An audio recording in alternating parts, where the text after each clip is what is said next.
What's going on, Packer fans? Welcome back to the Pack a Day podcast. I'm your host, Andy Herman. You can follow me on Twitter at Andy Herman NFL. Appreciate you joining me today. We are inching ever so close to the NFL draft. It seems like it's going to be here before you know it. We still have a lot of profiles to get through, specifically at the wide receiver position, which we know is going to be such a crucial position for Green Bay as they attack this draft class. So today we will continue our series by going over Treylon Burks and what he could potentially bring to the Packers. As always, we'll go over his basics, his positives and negatives, and how he could potentially fit with Green Bay. Excited to talk to you about him. I think there's a lot to like. I think there's some things that he's going to definitely have to work on. But let's kick things off right away with the basics with Treylon Jr. out of Arkansas, 6'2", 225, just turned 22 in March. So still within that age range that Green Bay generally likes. Probably would like him maybe just a tad younger, but no major issues there. From an athletic standpoint, some good, some bad, some ugly. So let's jump into all of that. His overall RAS score, or RAS, was 5.78. So test basically in the 57th percentile overall at wide receiver. Remember, Green Bay really likes to be in that 9+ range. If not that, then like 8+ for sure. So he's not anywhere near that at the moment. And really going forward, it's not like he's going to retest anything. So height's great, 77th percentile. Weight is phenomenal, 96th percentile. And I think we do have to recognize here that some of these drills, agility, speed, etc., some of the reasons he's not going to test quite as well. He's a 225-pound wide receiver. Yeah, he's not going to test as agile and as fluid and as quick as some of the 178, 180-pound guys. He's carrying 40+ pounds more of weight than some of those guys, right?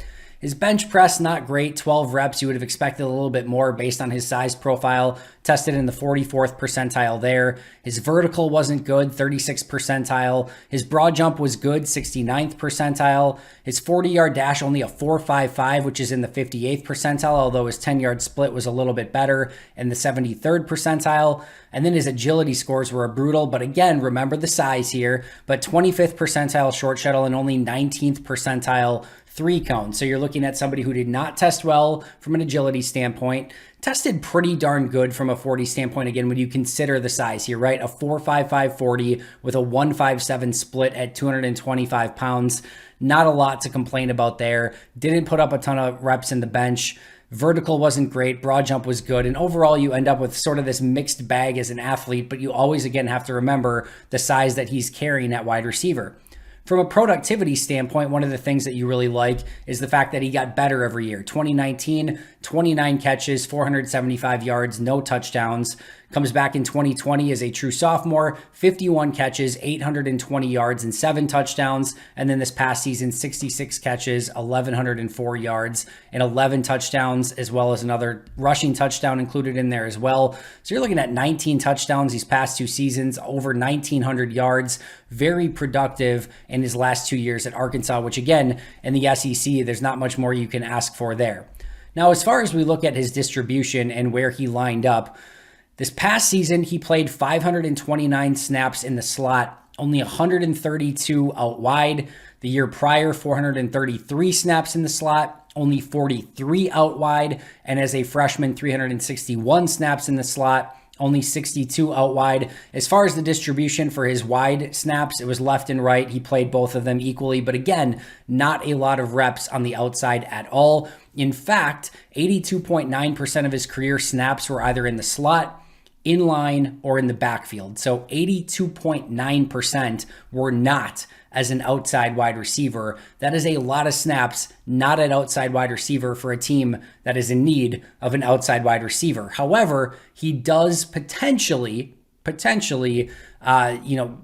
I guess, project as a potential X wide receiver on the outside in the NFL. And he did show some ability to play that type of role in college as well, but he has a lot of work to do there. And in the meantime, until he develops those skills, it's much more likely that he starts off as a big slot receiver and then develops on the outside with more route running and nuance and things like that. But we will get to all of that more in just a moment. Let's go over some of his positives first. They just do not make very many players like Treylon Burks that have 6'2", 225 size with elusiveness and run after the catch ability.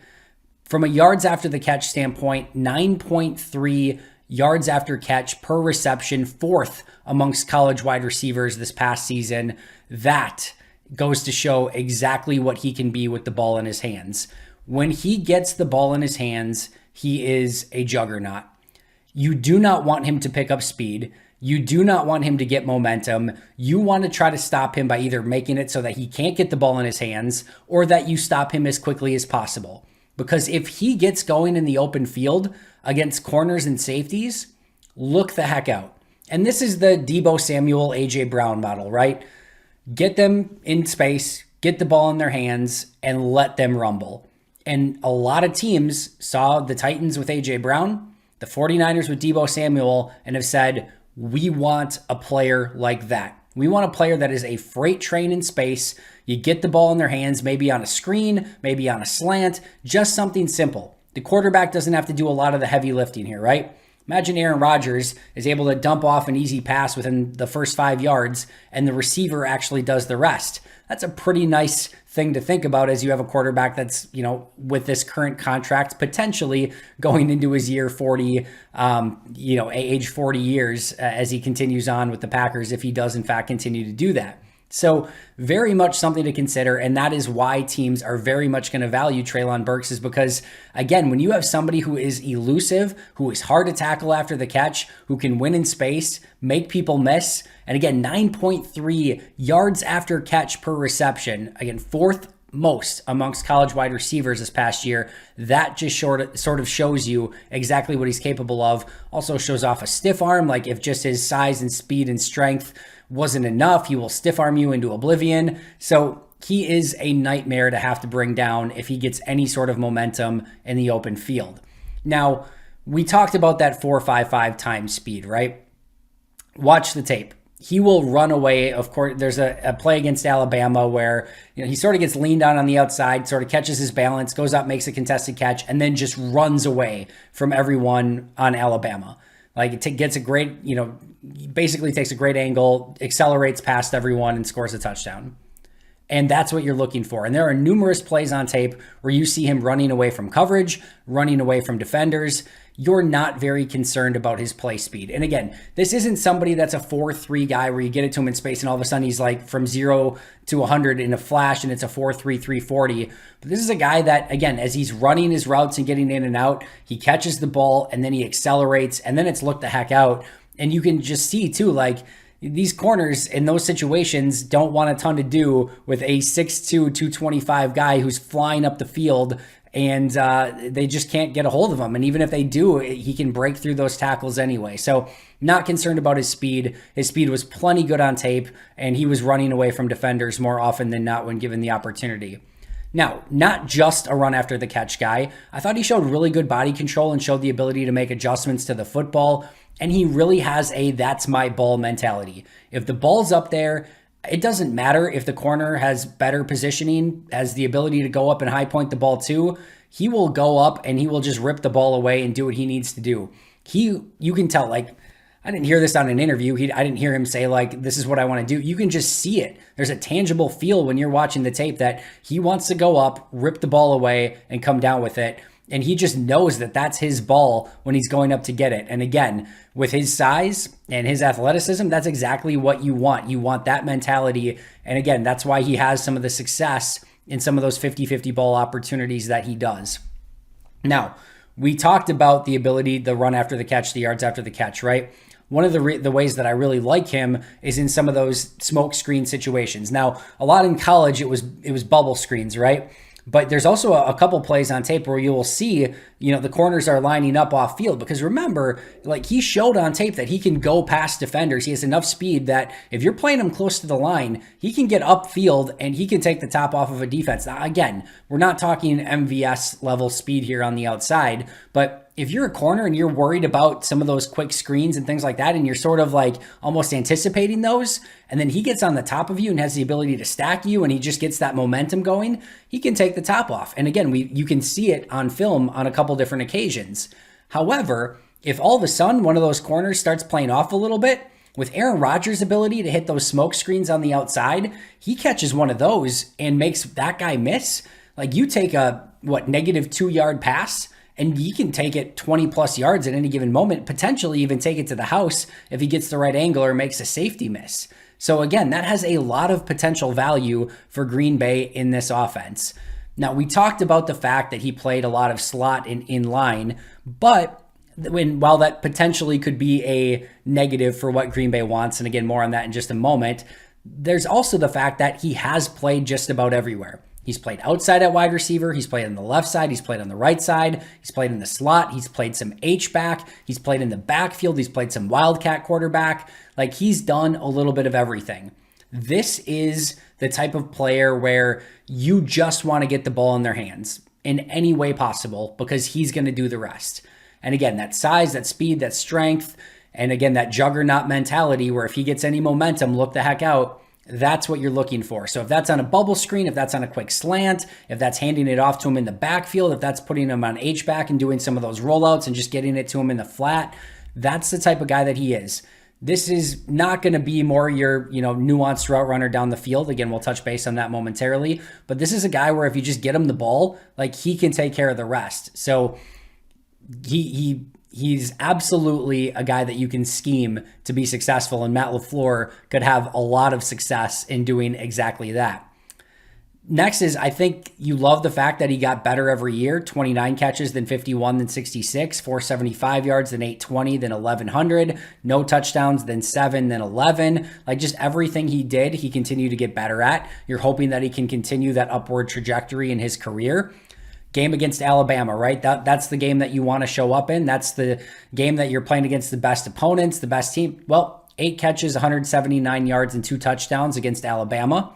The analytics guys really like Burks, so take that for whatever it's worth and what you want it to be. But I looked at a couple different analytical charts, and they all had Treylon Burks very high up on their lists. You look at some of the targets and downfield. We talked about what he can do, with those quick plays. Well, it's not just that. He caught 12 of 18 passes on 20-plus yard targets in 2021 with 0 drops, and that's per Dane Brugler in his draft guide. Again, make sure to check that out if you haven't already. But 12 of 18 targets of 20-plus yards with 0 drops. That's not just a bubble screen guy or a slant guy, and that's all he can do. That's also showing the ability to get open downfield and be a playmaker down the field.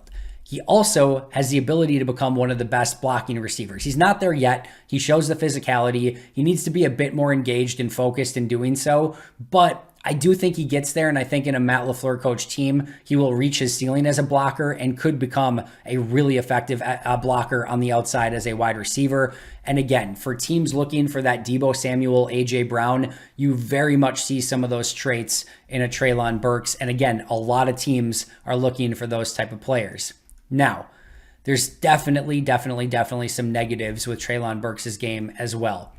We've talked about it with all of these wide receiver breakdowns, and I should note here, there's different type of wide receivers that win in different ways, right? Like Deebo Samuel is not Terry McLaurin. Like they're 2 very different wide receivers that win in 2 very different ways. And that's great. You want different flavors of wide receiver on your team. You want your big physical guys. You want your run after the catch guys. You want a gadget guy. You want your possession guy. You want your speed guy to take the top off the defense. Like, you want different forms of wide receivers because depending on what defense you're going against, depending on what type of cornerbacks they have and defensive backs they have, you may want different things for those situations. So having different type of receivers is fine, but this is not your nuanced wide receiver.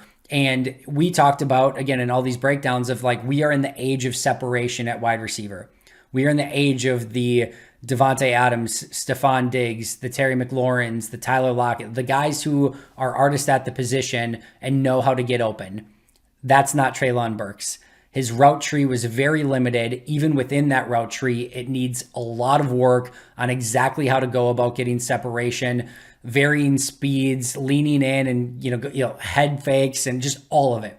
He is nowhere near a full-fledged route runner as a wide receiver. His releases need work. He didn't play much against press. They used him a lot in motion, so he didn't have to go against press. But when he didn't look great doing that. He just has a lot of work to do as a route runner. He needs to put a plan together on what he's going to do when he gets in those situations. He needs to work on his hand usage a lot. There are times where it's almost like he's inviting the defensive back in to be able to make things more contested, which of course is a negative thing. He doesn't understand coverages entirely even in zone coverages, not always getting to the spots that he needs to. So there is a lot that he needs to do from a route recognition, a route running, a release, just all of it. All of it needs a lot of fine tuning and a lot of work. And as of right now, this is a scheme guy. Now, 40% of his career receptions were made within 5 yards of the line of scrimmage. So we talked about his ability to succeed down the field. 12 of 18 targets of 20 plus were caught. No drops in those situations, but 40% of his targets were made within the first 5 yards. And that's not necessarily a bad thing. That's a coach using him for what he does best, right? You want to get the ball in his hands within 5 yards and let him do the heavy lifting after that. And he's very capable of doing that. That's how he wins. The worst thing you could do as a coach is put him in a situation where you're like, well, we could just get the ball in his hands and let him do the work, but let's have him go run, deep posts all day. All right, that's not going to do you any good. Why are you, using his weaknesses against him? Like, let him play to his strengths. But that's the type of receiver he is. He's get the ball in his hands, make the play. It's not some of the route running and the separation and wide open. That's just not who he is as a wide receiver, which leads to a lot of contested catch situations. And these type of receivers scare me at times because, again, especially with Aaron Rodgers, who is so risk averse, he wants to see people with very precision routes that are hitting exactly the points that they need to and getting to those spots. And he knows he can trust them to be there. And he wants that level of separation, right? He's not a big contested throw guy. And yes, it would be great to just hit him on those quick slants or with those bubble screens and those sort of things and have him do the heavy lifting. But with Aaron Rodgers, you have to be able to do all of it. And he still has a ways to go. And again, I do get worried a little bit more about some of those contested catch guys down the field where, again, you have to do a lot of you have to do a lot of work in those situations. And again, if you're talking about a 4.55 40 and a vertical that's not that great, agility scores that aren't that great, and he's not a detailed route runner and a professional in that regards, like he's just going to have to it's great that he has that my ball mentality and he's going to go get it, but you're only going to win so many of those in the NFL against really good cornerbacks. So you have to be able to win with technique. You have to be able to win with leverage. So it's great that he's a run after the catch guy, but you've got to be able to make the catch first. And right now, getting open, getting separation, becoming a professional as a route runner and having a plan of attack, those are all things that he needs to continue to work on. And for a contested catch guy, his lack of vertical jump, 36th percentile for wide receiver for a 6'2 guy, that showed up. Now, he made contested catches. He knows how to high point the football, but you will see, receivers in that sort of, category, have the ability to just be like a Skywalker, right? That they can just leap up and make those catches. His vertical is not that great. So he's almost having to wrestle it away from corners who are more likely than not. Yeah, they're probably going to be a few inches shorter, but their vertical may very well be better and they might be able to high point a ball the same that Treylon Burks does. So that shows up on tape as well. He also gets out of balance at times. Even when he's running some of the drills at the combine, there were a couple times where he got out of balance. There's times on his route that he's out of balance. There's times after the catch that he's out of balance. So that's something where you can see him just kind of getting himself ahead of himself a little bit at times. He needs to do a better job of staying on balance. Again, we talked about it already. A lot of slot. Just how comfortable is he going to be playing on the outside? And again, Green Bay needs the outside. I've said it before. I'll say it again. Randall Cobb's a slot and a slot only. Amari Rodgers is a slot and a slot only at this point. And Allen Lazard, again, their next guy, played 40+% of his snaps in the slot a season ago. They are covered in the slot. They don't need another slot guy. They need an outside guy. And while, again, I think Burks can become that eventually, his outside work needs a lot of work, and he's not ready to just be a full-time outside wide receiver at this point. He also had a 7.4% drop rate. Not brutal, but not ideal. And you can see at times where, to me, he just doesn't always look like the most natural wide receiver. He's not bad. I'm not saying that in any way, but he can do a better job of just, again, I think plucking the ball out of the air and, having a little bit more focus and hopefully clearing up some of those drops. And then he did also have an ACL tear in high school. Again, ACLs are a little bit, better now than what they were. They're not the death sentence now that they used to be, but again, anytime you have that in your injury history, it could make it more likely that you could have another ACL injury in the future. So how do I view him? I definitely think he's a fit within Matt LaFleur's offense. Like, this is a 49ers type wide receiver, a Kyle Shanahan type wide receiver. Get the ball in their hands, let them do the heavy lifting. Kyle Shanahan can do all the window dressings and, make everything look pretty. He's going to find ways to get guys open on little crossers and digs and slants and everything else. Now, I get the ball in your hands and now you can do the heavy lifting. Takes the burden off the quarterback, takes the burden off of your offense. Like, you just get the ball in their hands in space and let them do the work. And that's the type of receiver that this is. And I do think that type of player fits within Matt LaFleur's scheme. I don't think that he fits great with Aaron Rodgers. I don't think he fits Green Bay's athletic profile. And I just don't know that he fits their specific need as exactly what they want on the outside at wide receiver. So where I'm at right now, I do not expect Treylon Burks. I'd be pretty surprised if Treylon Burks ends up as a Green Bay Packer. Crazier things have happened. Again, he is a scheme fit. And again, he would be a really interesting player to watch within that Matt LaFleur system, but I just don't have a great feel that that's the direction they would go for, again, with his testing and what they specifically need at wide receiver. I ultimately view him more as A.J. Brown than Deebo Samuel, and I view him as a worse route running A.J. Brown. I think he's going to have trouble gaining that separation that Brown can get as a route runner. And then I do think if he gets the ball in his hands, he's going to be very similar to A.J. Brown in the ability to take it to the house, a size speed demon, a strength speed demon that can, again, is just a nightmare to tackle in the open field. I think if he develops, if he becomes a better route runner, if he can really hone his craft, then yeah, like I said, there's not many guys that check the boxes that Treylon Burks checks. And again, as a defensive back, this is not the type of guy that you want to see running at you in the open field. So there's a lot to like with Treylon Burks. There's no two ways about it, but he still has a ways to go before he becomes a professional. But again, in draft season, you're looking at traits. And there are going to be a lot of coaches and a lot of GMs that look at what he can do and say, we have a spot for that. And the 49ers and Titans have shown us the way with Deebo Samuel and A.J. Brown and those type of players that we think that we can have a lot of success with this type of player. And they very well could. And I think there are offenses that could very much benefit from a Treylon Burks. I think Green Bay would benefit from a Treylon Burks, right? If they win in that direction, I guarantee you they're going to be finding ways to use him and utilize him and make him successful. I just don't think he's necessarily their cup of tea and exactly what they're looking for at this time with the receiver that they need on the outside in this draft. So that's where I'm at with it. That's going to do it for me today. Always appreciate you joining me. I'll be right back here tomorrow with another prospect breakdown, unless something crazy happens, in which case we'll pivot, but can't wait to do it. I'll be right back here tomorrow. But until next time, and as always, go Pack Go.